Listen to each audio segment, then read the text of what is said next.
Carenza di insegnanti di sostegno in Veneto dopo Carbonera, ancora un caso di un ragazzino autistico senza docente nella Marca, stavolta a Montebelluna. Ci sentiamo trattati, ci ha detto la mamma, come genitori di serie B. A Treviso l'ufficio scolastico provinciale lavorerà anche sabato e domenica per completare le graduatorie. Il provveditore Sardella, le famiglie, il nostro primo pensiero.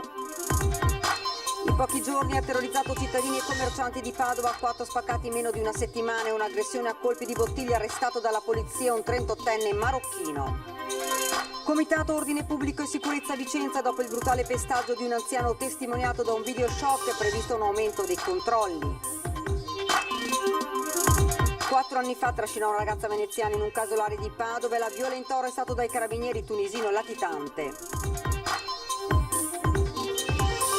24 nuovi magistrati in Veneto con l'ultimo decreto del Ministro della Giustizia, troppo pochi per il Presidente della Corte d'Appello di Venezia, il governatore Zaia attacca Roma. Sono stati giorni difficili, ma ora è giunto il tempo di fare cambiare rotta al Veneto, le parole dello sfidante di Zaia per il centro-sinistra dopo le dimissioni dall'ospedale Lorenzoni, ancora in isolamento a casa.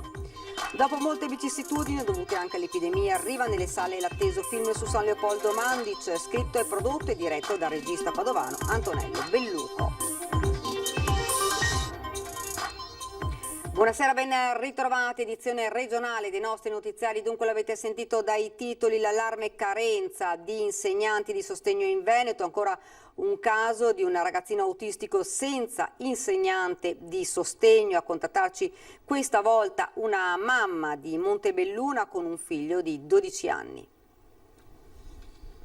È proprio il sistema, arrivare che i ragazzi iniziano la scuola e ancora non ci sono state le nomine o le graduatorie, lo trovo assurdo. Dopo il caso di Bascondi Carbonera, con il bambino costretto a restare a casa per la mancanza dell'insegnante di sostegno, a contattarci da Montebelluna è la mamma di Alessio, 12 anni, anche lui autistico. Solo venerdì, a 3 giorni dall'avvio delle lezioni, la scuola l'ha informata che sarebbe stato meglio tenere a casa il figlio perché mancava il personale a lui dedicato. Un copione che purtroppo si ripete a prescindere dall'emergenza sanitaria. A parte quest'anno col Covid, che sono stati a casa tanti mesi, hanno comunque 3 mesi, sanno quando inizia la scuola. Non è possibile che ogni anno ci troviamo il primo giorno di scuola che non sappiamo se abbiamo l'insegnante di sostegno o l'addetta all'assistenza e chi sarà. Alla fine noi genitori, ragazzi disabili, veramente ci sentiamo messi all'ultimo posto.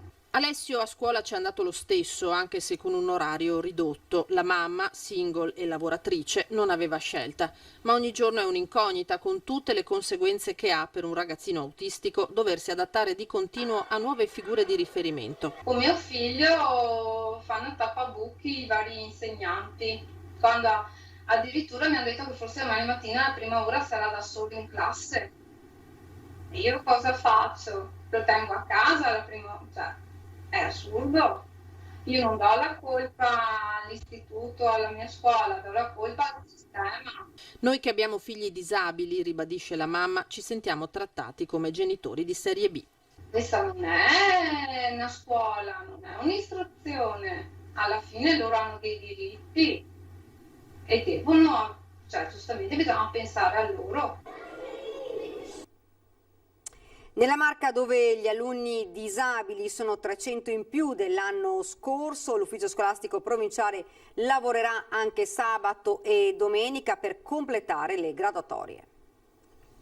Il primo pensiero va agli alunni che hanno più difficoltà e infatti le prime operazioni che noi faremo riguardano proprio il sostegno. Mi sento da questo punto di vista di rassicurarle e dire che l'ufficio sicuramente non li ha mai abbandonati, anzi sono il primo pensiero. Saranno gli insegnanti di sostegno per gli alunni e gli studenti con disabilità, ben 3.103 nella Marca, i primi a essere nominati dall'ufficio scolastico provinciale a partire da venerdì. I ritardi lamentati da molte famiglie derivano da 2 principali fattori: l'introduzione della novità delle graduatorie provinciali rispetto a quelle d'istituto, con tutti i contraccolpi, una piattaforma da rodare, ben 21.000 richieste arrivate, curriculum con informazioni non pertinenti, addirittura dichiarazioni mendaci, e poi non secondario la mancanza di figure professionali professionali specializzate, troppo poche quelle che escono dalle università. In ogni caso il più è fatto, da coprire ci sono 1147 posti per insegnanti di sostegno che arrivano a circa 2000, comprendendo tutti i docenti. Il sistema è avviato, stanno inserendo gli aspiranti le loro preferenze online. Venerdì noi inizieremo con le individua, quindi con le nomine, andremo avanti per tutto il fine settimana affinché già da lunedì gli aspiranti docenti possano presentarsi a scuola per prendere servizio. Quindi ufficio scolastico aperto anche sabato e domenica? Sì, però per il bene della nostra scuola lo facciamo. La scuola è dunque partita con un enorme sforzo di addetti ai lavori e istituzioni, dice Sardella. Un paio di istituti superiori a Treviso e a Castelfranco hanno da subito introdotto la didattica a distanza. La maggior parte è partita con tutti i ragazzi in presenza, magari qualche classe è rimasta a casa per il primo giorno per favorire anche l'accoglienza delle prime, ecco, però qualche scuola ha iniziato già con la didattica a distanza. La faranno turnando i ragazzi a gruppi magari di ragazzi per ogni classe, però sicuramente è una minima percentuale rispetto alla presenza. Ci spostiamo ora a Padova con la cronaca. In pochi giorni aveva terrorizzato cittadini e commercianti, 4 spaccate in meno di una settimana, un'aggressione a colpi di bottiglia, arrestato dalla squadra mobile di Padova il colpevole.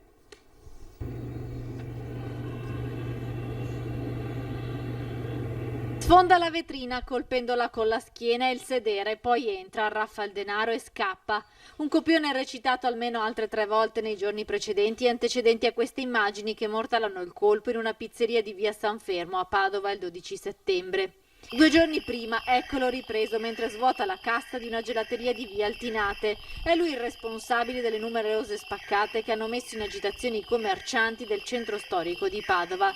Tariq Tituani, 38enne marocchino, è stato arrestato dalla squadra mobile. La svolta nelle indagini è arrivata dopo che lo straniero ha tentato di rapinare un 60enne ufficiale dell'aeronautica, aggredito a colpi di bottiglia tra piazza Garibaldi e via Emanuele Filiberto domenica notte.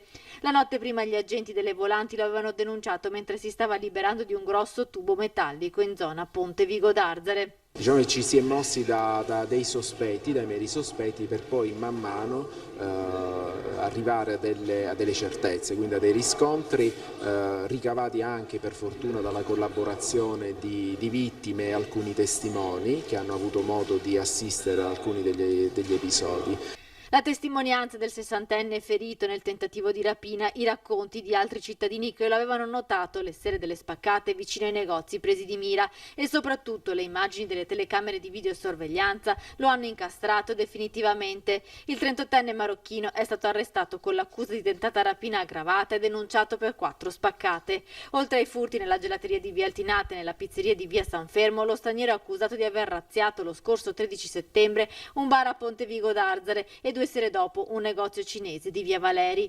Si accontentava di pochi spiccioli, quel tanto che gli serviva per bivaccare e comprare alcolici. Nel suo giaciglio di fortuna, sotto un pilastro della tangenziale, i poliziotti hanno ritrovato gli indumenti e il cappellino giallo usato durante la tentata rapina all'ufficiale 60enne, nonché la vistosa mascherina gialla zebrata usata durante una spaccata.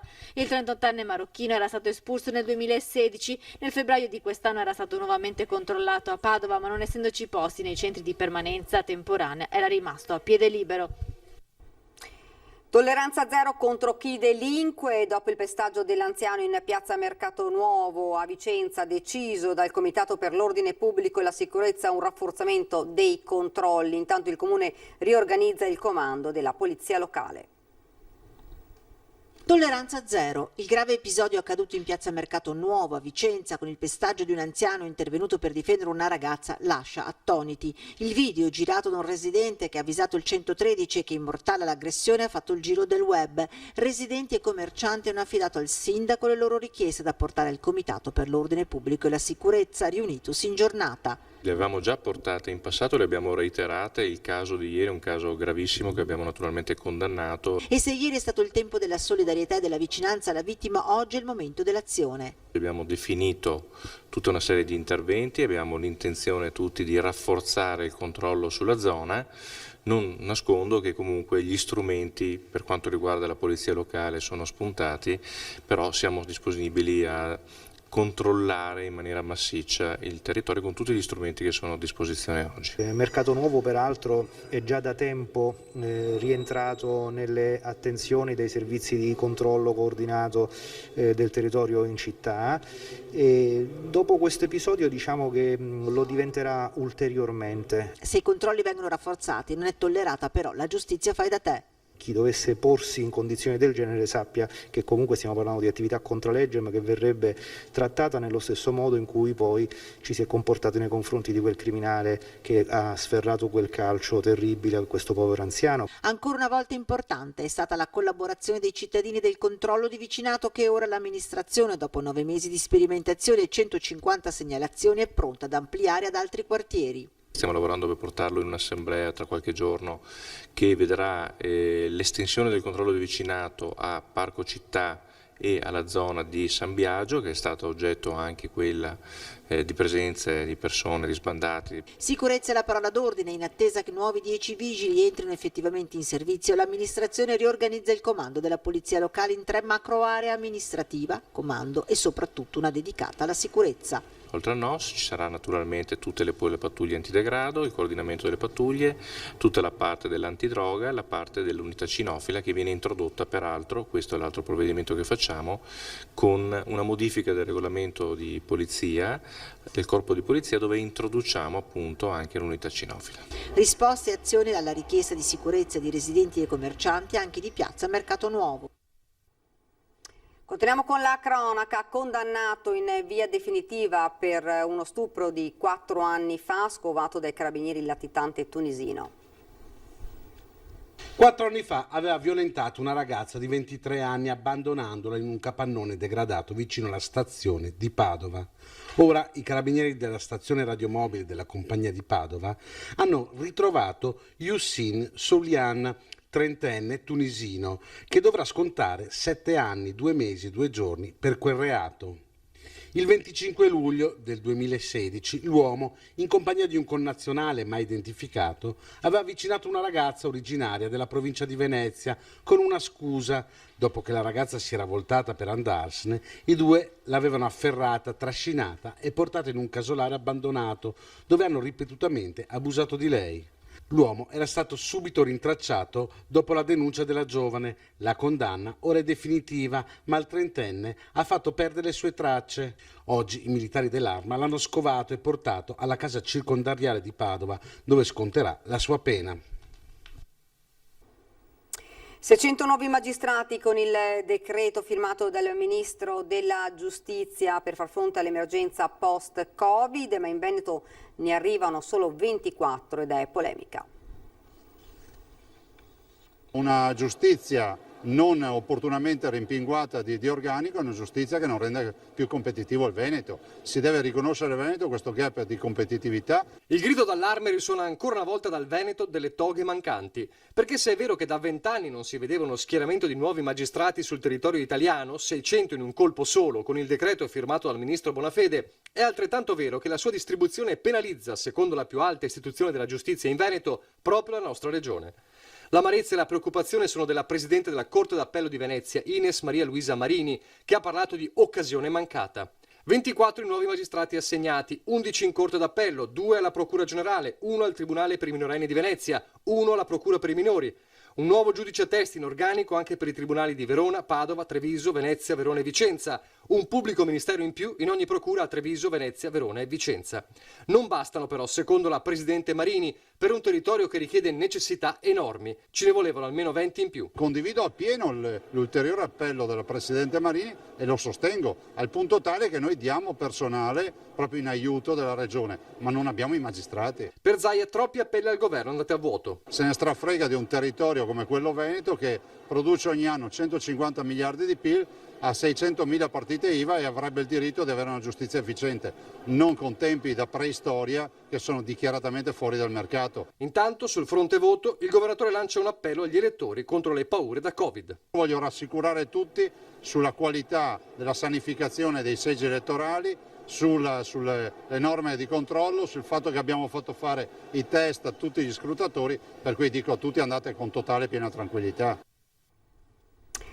Sono stati giorni difficili. Il candidato del centrosinistra per la presidenza della regione Arturo Lorenzoni, dimesso dall'ospedale ma ancora in isolamento a casa, racconta al vice direttore Ferdinando Avarino l'odissea della positività al Covid ed il malore di qualche giorno fa, ma ribadisce: dobbiamo dare una svolta al Veneto.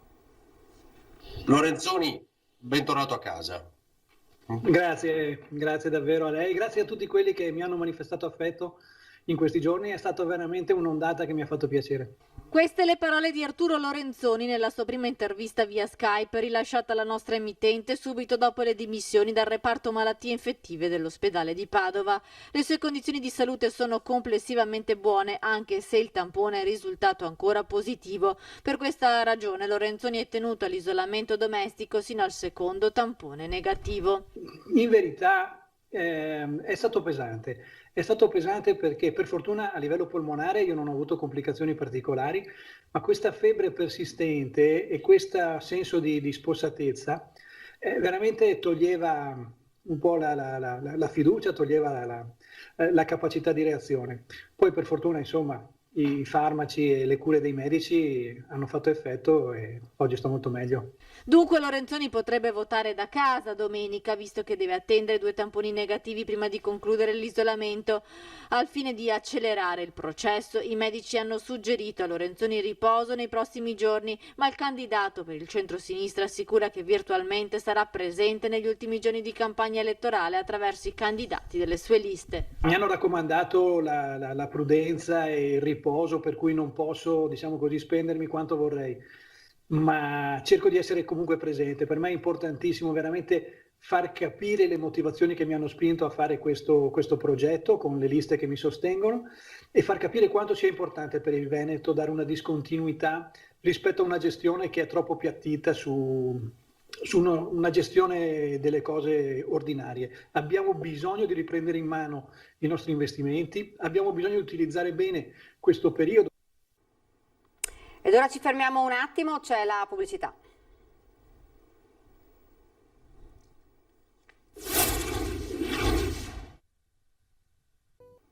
Siamo tornati nuovamente in studio. Minacce di morte e di insulti verso la ministra Bellanova e la candidata alla presidenza della regione Italia Viva Daniela Sbrollini. Sentiamo. La denuncia è arrivata direttamente da Daniela Sbrollini, candidata alla presidenza della Regione Veneto, che dopo gli incontri elettorali di ieri assieme alla ministra all'Agricoltura Teresa Bellanova è stata bersaglio di insulti e minacce di morte. È una cosa gravissima, dice. I leoni da tastiera non hanno perso tempo già nel pomeriggio di ieri a attacchi molto pesanti, attacchi sessisti, di morte, soprattutto rivolti nei confronti della ministra. Immediata la denuncia alle forze dell'ordine, è diretta e senza mezzi termini la Sbrollini. Dico con gentilezza ai signori e alle signore che firmano o che si nascondono dietro i profili fake, io e Teresa, tutta la nostra squadra, non abbiamo paura di voi. Abbiamo già ovviamente denunciato e querelato, come è giusto che sia, spero che lo facciano tutte le forze politiche. Io lo faccio ogni volta che c'è un attacco nei confronti di qualsiasi esponente di qualsiasi forza politica, perché è anche un po' il mio stile che vorrei portare in politica anche a livello regionale, quello di finirla con i litigi, gli insulti. I veneti, conclude, sono una cosa diversa da queste parole di odio. Ambiente e sanità, i temi sui quali punta il Movimento 3V Libertà di Scelta. Abbiamo sentito il candidato presidente alla Regione Veneto Paolo Girotto. Sento la necessità di parlare ai veneti nel tentativo di dare una prospettiva diversa, una lettura diversa di questo disastro che è stato l'epidemia di coronavirus e quindi cercando di dire che è possibile, al di là del terrorismo che è stato fatto in maniera secondo me unilaterale, è possibile il ritorno a una vita normale. Non è che è possibile, è necessario ed indispensabile in questo momento, perché mi sento di dire a tutti i veri, ma non sono io che lo dico, sono i dati medici che lo dicono, la carica virale ormai in questo paese è in assoluta, è bassissima e quindi è in piena tranquillità si potrebbe tornare ad una vita normale. Purtroppo questo non sta avvenendo e si continua a puntare in maniera, secondo me, cieca sul tampone come sistema di diagnostico, cosa che sappiamo bene non esserlo, e quindi non si capisce perché la sanità pubblica stia spendendo cifre colossali per scoprire dei positivi che non sono positivi al Covid, ma sono positivi semplicemente genericamente a dei virus respiratori. Dopo molte vicissitudini dovute anche all'epidemia, arriva finalmente nelle sale cinematografiche l'atteso film su San Leopoldo Mandic, scritto e prodotto e diretto dal regista padovano Antonello Belluco.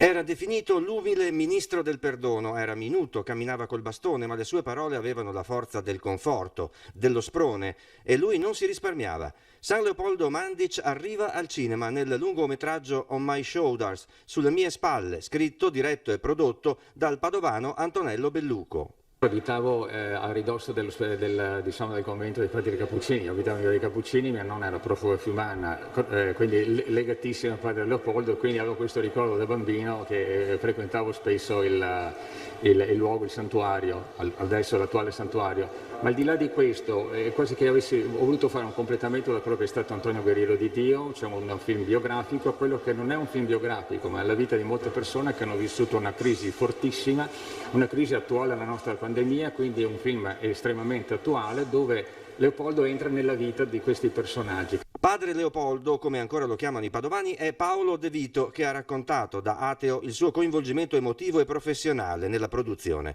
Nel cast anche il padovano Diego De Francesco. Il film non è la esatta biografia del frate cappuccino da Castelnuovo di Cattaro, ma è composto dall'intreccio di alcune storie vere di famiglie padovane tra il 1915 e il 1945. Dal santuario di Piazzale Santa Croce, Padre Leopoldo è il comune denominatore della storia. Il titolo nasce da una frase che padre Leopoldo era solito dire ai suoi penitenti, a tutte le persone che ricorrevano a lui: metta tutto sulle mie spalle, ci penso io. Grandioso, eh? Se lo dico io non ha nessun valore, ma detto da lui, da un santo, le cose che poi prometteva andava a chiederle al Signore e le otteneva. Ed è davvero tutto per questa edizione del nostro telegiornale, vi lascio alle previsioni del tempo, grazie davvero per averci seguito, arrivederci.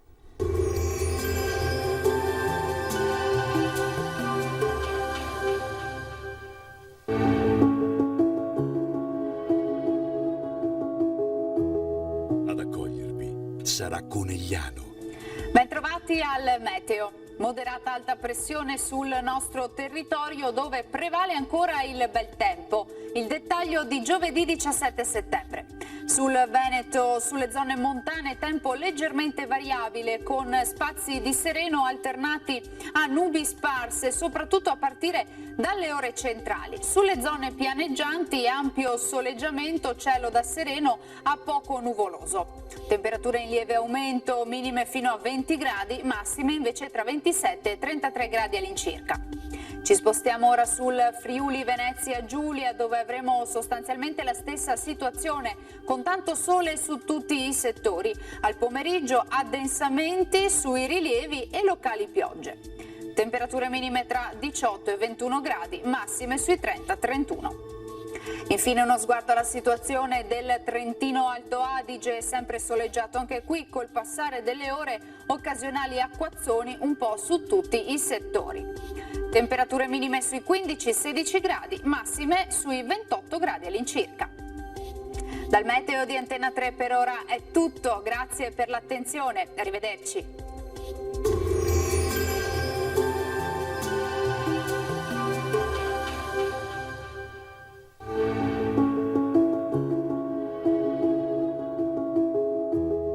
Ad accogliervi sarà Conegliano.